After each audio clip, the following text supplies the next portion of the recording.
और शोध की दिशा में एक महत्वपूर्ण कदम सिद्ध हुई।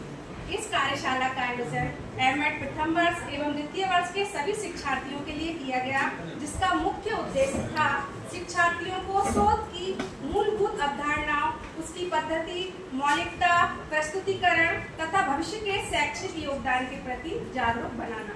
कार्यशाला का प्रथम दिवस। कार्यशाला के प्रथम दिन एमएड प्रथम वर्ष और द्वितीय वर्ष के विद्यार्थियों ने अपनी पूर्व प्रस्तुति की गई। प्रथम वर्ष के विद्यार्थियों ने रिव्यू का कार्य किया और अपना अध्ययन चेक कराया, और एमएड द्वितीय वर्ष के प्रशिक्षणार्थियों ने अध्याय 1, 2 और 3 की जांच हेतु प्रस्तुति दी। सम्मानीय विशेषज्ञों एवं मार्गदर्शक अध्यापकों ने इन अध्यायों की सूक्ष्म समीक्षा करते हुए प्रत्येक बिंदु पर रचनात्मक सुझाव प्रदान किए। शोध की विषय वस्तु की प्रामाणिकता, उद्देश्य की स्पष्टता एवं समस्या निर्धारण की शुद्धता पर विशेष बल दिया गया। संचालक महोदय ने अपने प्रेरणादायी संबोधन में कहा कि शोध वही सार्थक है जो समाज और शिक्षा दोनों के उत्थान में योगदान दे। शोध का आधार केवल पुस्तकीय नहीं बल्कि अनुभवजन्य और व्यवहारिक होना चाहिए। इन वचनों ने सभी शिक्षार्थियों के हृदय में नई ऊर्जा और समर्पण की भावना जागृत की। कार्यशाला का द्वितीय दिवस। दूसरे दिन अध्याय 4, 5 और 6 के चैप्टराइजेशन का कार्य प्रारंभ कराया गया। इस सत्र में शिक्षार्थियों को ये समझाया गया कि शोध कार्य का प्रत्येक अध्याय एक दूसरे से किस प्रकार तार्किक रूप से जुड़ा होना चाहिए, शोध के उद्देश्यों के बीच संबंध किस प्रकार स्थापित किए जाए, इस पर विस्तृत मार्गदर्शन दिया गया।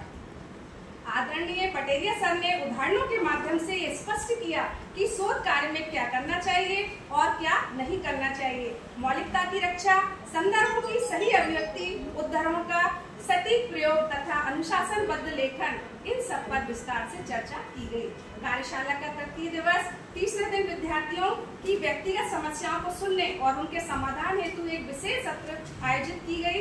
प्रत्येक शिक्षार्थी को अपनी शोध से संबंधित कठिनाइयों को खुलकर प्रस्तुत करने का अवसर भी प्रदान किया गया। आदरणीय संचालक महोदय ने स्वयं सबकी बातें धैर्यपूर्वक सुनी और कहा, समस्या समाधान ही शोध का पहला कदम है। जब तक हम प्रश्नों से जूझना नहीं सीखेंगे तब तक हम उत्तरों की खोज नहीं कर पाएंगे। आदरणीय पटेरिया सर जी के द्वारा, जिन्होंने अपनी गहन विद्वता और अनुभव से हम सबकी समस्याओं का अत्यंत सरल और व्यवहारिक समाधान प्रस्तुत किया, उन्होंने दिन रात निरंतर परिश्रम करते हुए शोध की जटिलताओं को अत्यंत सहज भाव से समझाया। कार्यशाला का आज अंतिम चतुर्थ दिवस। चौथे दिन शोध के नियमों और पद्धतियों को सरलीकृत रूप में समझाया गया। आदरणीय पटेरिया सर जी के द्वारा बताया गया कि शोध केवल एक अकादमिक प्रक्रिया नहीं बल्कि ये मनुष्य के विचारों, दृष्टिकोण और विवेक का परिष्कृत रूप है। उन्होंने शिक्षार्थियों को ये प्रेरणा दी कि प्रत्येक शोधकर्ता को अपने कार्य में सत्यनिष्ठता, मौलिकता और उत्तरदायित्व का समन्वय करना चाहिए। हम सभी एमएड शिक्षार्थी अपने परम आदरणीय संचालक महोदय और के हृदय से कृतज्ञ हैं, जिन्होंने इस कार्यशाला का आयोजन करके हमें एक सुव्यवस्थित मार्गदर्शन प्राप्त करने का अमूल्य अवसर प्रदान किया। आपकी दूरदर्शिता और शिक्षार्थी हितैषी सोच ने हमें न केवल प्रेरित किया बल्कि भविष्य के शोध कार्यों में आने वाली संभावित कठिनाइयों से निपटने की शक्ति भी प्रदान की।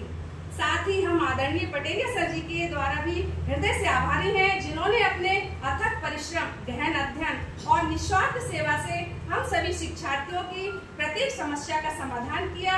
उनका मार्गदर्शन हमारे लिए एक दीप स्तंभ के समान है जो अंधकार में भी दिशा दिखाता है। हम सभी आभारी हैं और हम सभी एमएड प्रथम वर्ष और द्वितीय वर्ष के प्रशिक्षणार्थी आदरणीय संचालक महोदय और हमारे आदरणीय सभी गुरुजनों के आभारी हैं और आदरणीय पटेरिया सर जी के बहुत बहुत आभारी हैं। धन्यवाद।